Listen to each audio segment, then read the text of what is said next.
wiilto waxaan ku dhex jirnaa kubadda cagta waxaan sii wadaynaa arintaas oo naadi magaciisa la jiray naadi oo caan Ingiriiska ah oo mucjiso oo taariikh xataa khatar ay sameeyay naadigaas xataa waxa lagu leeyahay naadigaasi waa naadiga kaliya inta mar uu qaaday Champions League qaaday waxay ka badan tahay inta mar uu qaaday Premier League waa naadi Ingiriis ah oo taariikh aan lahayn jir taariikh sameystay oo khatar ah 820kii waxaa jirtay ciyaartooy waxaa jirtay Ingiriis ah ayagoo Bruno ciyaarayo Bruno kadib wayna sanayeen geed hoosteed fadhiyeen ayagoo fadhiyo waxay nimayo kaalaya ma sameysano ku xanaga aan leenahay ku xanaga noo qaasay ma sameysano markaas ay ku heshiiyeen sameysteen koox magaceeda la hayo Nottingham waxaan ku taalay meesha la hayo deganayeen ay ka abaabulayeen garoonkaas magaciisa waxa la Forest marka waxa loo bixiyay Nottingham Forest waxa loo magac daray geedkii hoos fadhiyeen ee magaaladaas masaafadaas ay joogeen magaceeda waxay ku soo biireen marka koox ay noqotay marka kooxda marka waxay ahayd koox mucjiso ah marka waxaa jirtay ciyaarta ugu horeysay oo ay ciyaaraan waxa la ciyaareen koox laha magaceeda Sheffield United ciyaartaas waxay noqotay ciyaarta ugu horeysay adduunka la isticmaalo waxa la yiraahdo Firimbi waa taqaan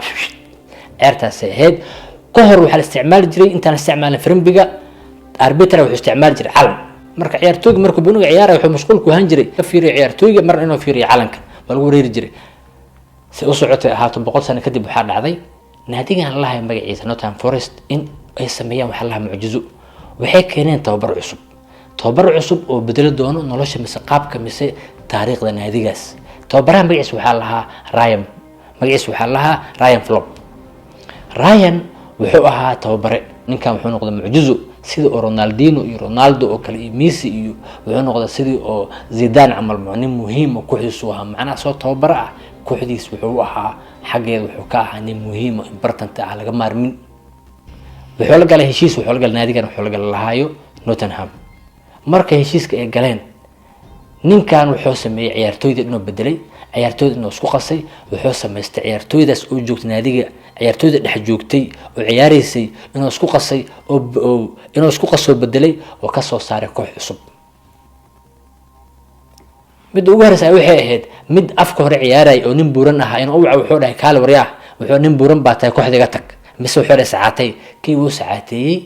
xaato noqday si fiican isku dhisay wuxuu noqday kadibna oo noqday ciyaaryahanka ugu fiican Premier League loo mar u qaaday midna waxa jiray oo afka hore ahaa inuu soo wado wuxuu meesha manfaciis wuxuu adiga waxaan ka dhigayaa difaac ka dhigay midna uu soo gatay wuxuu ka soo gaday naadi kale wuxuu ahaa ciyaaryahan dhaxda ah oo soo qabto oo san difaac ka dhigay wuxuu noqday ciyaaryahanka ugu fiican Ingiriiska Premier League asna hal mar u qaaday si u socotay marka sanadka markuu ahaa 75tii ninkan naadiga marka uu qabanayay wuxuu ku jireen Serbia hatta ma Serbia ku jireen waxay galeen marka sanadkaas ugu horeeyay waxay galeen kaalinta 16aad laakiin sanadkii ku xigay waxay imaadeen ay soo baxeen kaalinta waxay galeen 8aad sanadkii oo 3aad ay soo baxay wuxuu u soo gudbay Premier League sanadka markuu ahaa 1977 wuxuu imaaday Premier League oo imaaday sanadkii ugu horeeyay marka Premier League waxa joogay koox weyn ay joogeen sanadkaas Premier League waxa xaraan ku haysto kooxda lahay magaceeda Liverpool ninka marka uu naadigan u imaanayay ninka marka wuxuu keensaday oo soo watay saaxiibkiis wuxuu noqday tababar u noqday waxay ku heshiiyeen marka asina noqdo nin ciyaartooyda shaxda u dhisaayo saaxiibkiis nin u fiirnay ciyaartooyda u soo xulay marka Premier League imaadeen sanadka markuu ahaa sanad ciyaareedkii ahaa 77kii 78kii waxa dhacday ninkan sanadkaasna waxa wadanka xaraan ku haystay Liverpool oo Champions League hore u soo qaaday sanadkaasna ah hogaamiyaha mise championka sanadkaas oo soo qaaday Premier League asaa haysto marka saawad asaa ka wato naadigan imaaday waa la isku ciyaaray waa la sala ciyaaray soo socotay sanadka ugu horeeyay imaado ahaa koobka ugu horeeyay qaado noqday 77kii imaaday isla sanadkaasna Premier League asaa qaaday wuxuuna ka qaaday oo sakan oo ka dhigay qasab 6 dhibcood ugu qaaday kooxda la hayo Liverpool wuxuuna ugu qaaday 6 bilood wuxuuna ugu qaaday 6 dhibcood soo ku hogaaminayo waxa la aaday Champions League waxa la aaday 77 iyo 78 Champions League markay aadeen semifinalku waxay isku arkeen marka Liverpool beerku ka tumo garaac finalkii oo tagay wuxuu la kulmay koox la hayo maalmo oo ka dhisan dalka Sweden oo garaacay Champions League saasoo ku qaaday sanadkii ku xigeen haddana waa la soo laabtay Champions League qaadeen marka Champions League markay qaadeen hadba iska la furtay qatar ay noqdeen way isma hadayeen ciyaartooy waxay ka seen tumanaysa la baashaalaayo marka sanadkii labaad ala imaaday macnaha waxay noqdeen number 1 adduunka anaga haysan xamal ma laha anagoo kala ah sidaan sameeyna xamal adduunka ayaga xarab ku qabsaday 3 sano gudaheeda dadkan waxay qaadeen 2 Champions League iyo 1 Premier League marka ciyaartooydiisa kabtankii iyo borteeriga caalamiga ah way ka fariisteen kooxdii mid kalena wuu baxay oo ka fariistay ninkan wuxuu yiri baraad hadii aan saaxiibkay aan joogno cid loo baahan ma laha wax walba naga qaadin ku cusub sameeyna